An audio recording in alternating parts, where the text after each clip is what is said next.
Hello everyone, my name is Divya Singh. आज start करने जा रहे हैं हम लोग एंशिएंट का रिवीजन, जो कि गुप्त काल का है। आप देख सकते हो ये गुप्त काल का है, जो 319 AD से लेकर 550 AD के बीच का एक शॉर्ट नोट्स है। हम लोग चीज़ों को उसकी एक रिवीजन के लिए लिखते हैं।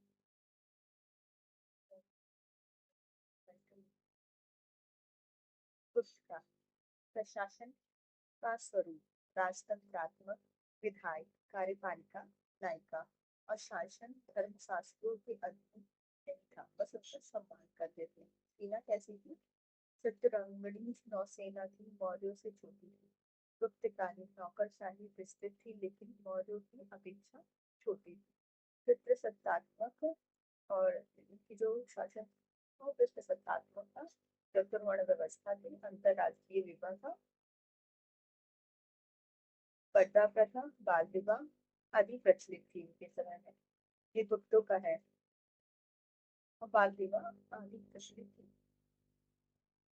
महिलाओं का उपनयन, शिक्षा का अधिक व विधवा विवाह का अधिकार नहीं था। शूद्रों की स्थिति में गिरावट देखने को मिलती है। नारद स्मृति में 15 प्रकार के दासों की चर्चा किया गया है। इस काल में चीन दक्षिण पूर्वी एशियाई व्यापार में वृद्धि देखने को मिलती है। रोमन साम्राज्य के विघटन और रेशम उद्योग का पतन 100 अरब से पता चलता है कि रेशम उद्योग का पतन हो गया था। ब्याज का जो कर था वो दर का 12% था। चक्रवृद्धि ब्याज नहीं, ब्याज मूलधन से अधिक नहीं होनी चाहिए। अधिकारियों को नगद वेतन दिया जाता था। विदेशी यात्रियों द्वारा शूद्रों की पहचान कृषक के रूप में किया गया। आर्य संस्कृति का प्रसार हुआ। सर्वप्रथम रोम नामक जाति का प्रमाण इसी काल में मिलता है। साथ ही अस्पृश्यता का प्रमाण भी मिलता है। आप देख सकते हो कितने बाद में ये आया है अस्पृश्यता वगैरह। प्राथमिक व्यवस्था, जो गुप्त काल की जो प्रशासनिक व्यवस्था थी उसमें क्या क्या शब्द थे? महासेनापति सैन्य व्यवस्था का प्रमुख। महासंधि विग्रह ठीक युद्ध एवं शांति की शर्तों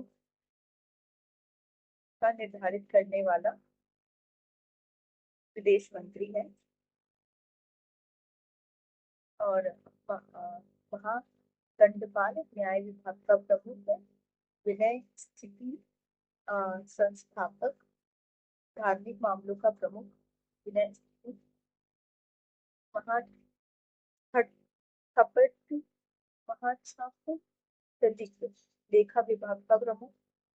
अग्रहारिका दान विभाग का प्रमुख। अग्रहारी को कुमार मात्स्य जिलाधिकारी केंद्र राज्य और जिला स्तर की नियुक्ति करता था। Second page. पाया द्वारा चंडालों से संबंधित विवरण दिया जाता है।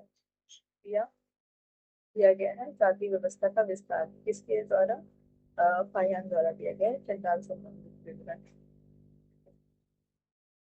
जाति व्यवस्था सेना तो भट्टस्वापति घुड़सवारी विभाग का प्रधान। भट्टस्वापति पीलूपति हाथी विभाग का प्रधान। भट्ट और भट्ट वर्तमान कांस्टेबल के समान। दंड पार्षद मजिस्ट्रेट एसपी। कर्ता का शोधन आपराधिक मामलों हेतु। धर्म स्थैर्य दीवानी मामले हेतु न्याय विधान के अनुसार दिया जाता था। न्याय धर्म शास्त्र और सम्मान के धर्मों का सम्मान के न्याय का जो विधान था।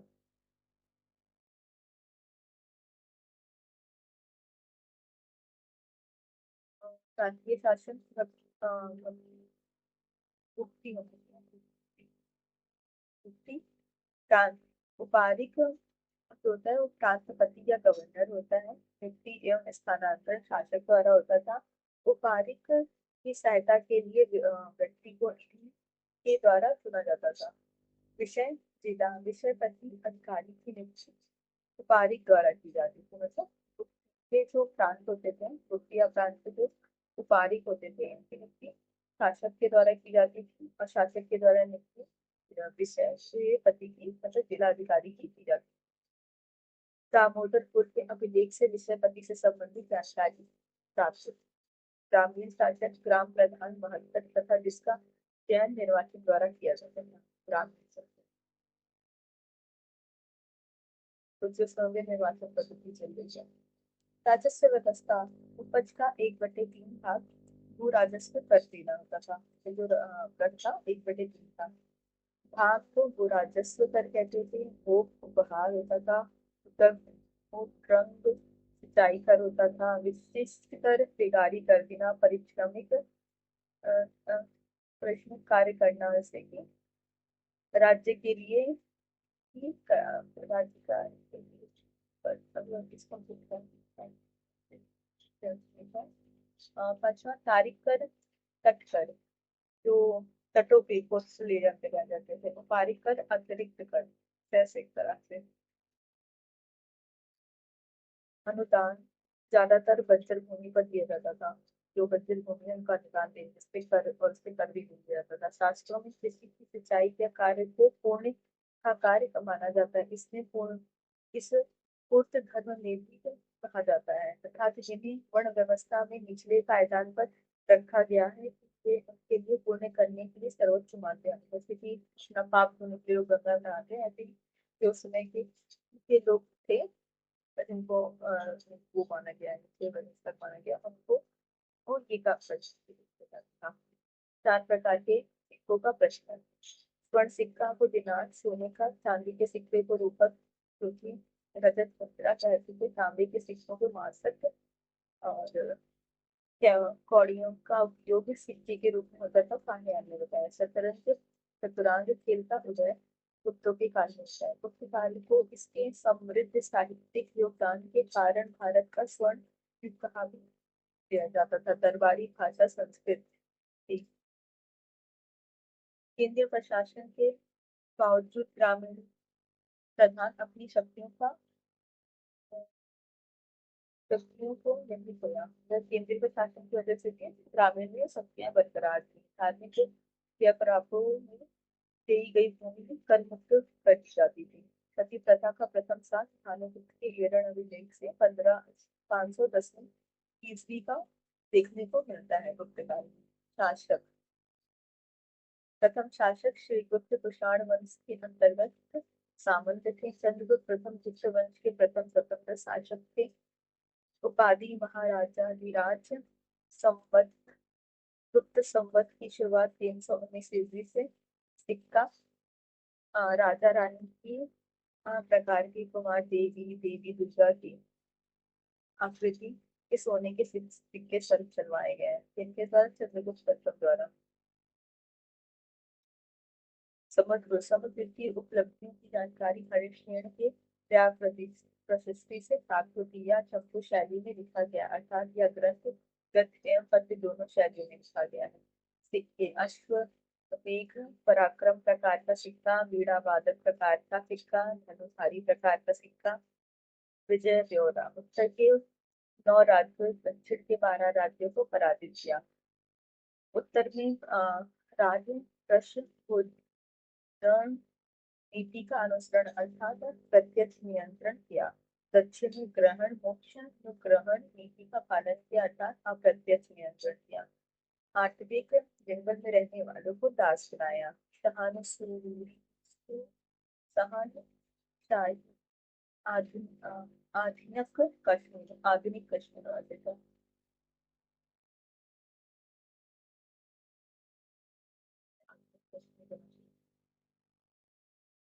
कश्मीर रागमुंडी महाराष्ट्र सिंहली श्रीलंका और दक्षिण एशिया को द्वीप के राजाओं का को हराया है। इसने को हराया। राजाओं के साथ उन्होंने आत्मनिवेदन कन्याओं का आदर और गुरु बंधक सम्मान के लिए बाध्य किया।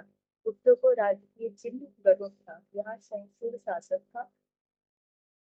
भागवत उपाधि धारण की। भागवत धर्म को प्रोत्साहित किया और कला और संस्कृति में महान संरक्षक की व्यवस्था कविराज की उपाधि शामिल थी। समुद्र बचा रामगुप्त रामगुप्त के बारे में व्याख्या विशाखादत्त की मुद्रा राक्षस बाणभट्ट की हस्तरिका एवं राजपूत शेखर की अ, काव्य मीमांसा से मिलती है। राजपूत का कुतुब का संजय पत्र लेखन मध्य प्रदेश में मेरठ और बिलास के से प्राप्त तांबों के सिक्कों से भी रामगुप्त से संबंधित जानकारी मिलती है। चंद्रगुप्त द्वितीय उपाधि देवराज देवश्री और विक्रमादित्य। विदेशी यात्री पाहियान चंद्र की महरौली अभिलेख के संबंध में चंद्रगुप्त द्वितीय से है। दिल्ली में स्थित लाहौर स्तंभ नवरत्न धन्वंतरी चिकित्सा कालिदास कवि और नाटककार थे। वित्तल भट्ट जादूगर थे। अमर सिंह कवि थे। हरिसेना कवि और लेखक थे। शंकु वास्तुकार बारहवीं खगोल विद थे। अच्छा कुमार गुप्त उपाधि महेंद्र आदित्य। नालंदा विश्वविद्यालय की स्थापना सबसे ज्यादा अभिलेख कुमार गुप्त का मिला। दामोदर के अभिलेख इस अभिलेख से हम कुछ कालीन जिले प्रशासन की जानकारी मिलती। सबसे ज्यादा सोने के सिक्के ढलवाए। कुमार गुप्त की उपाधि क्षत्रिय उपाधि कुमार गुप्त की क्षत्रिय। स्कंदगुप्त ने घोड़ों को आक्रमण को असफल किया। और यही पे हमारा गुप्त साम्राज्य से रिलेटेड समाप्त होता है। तो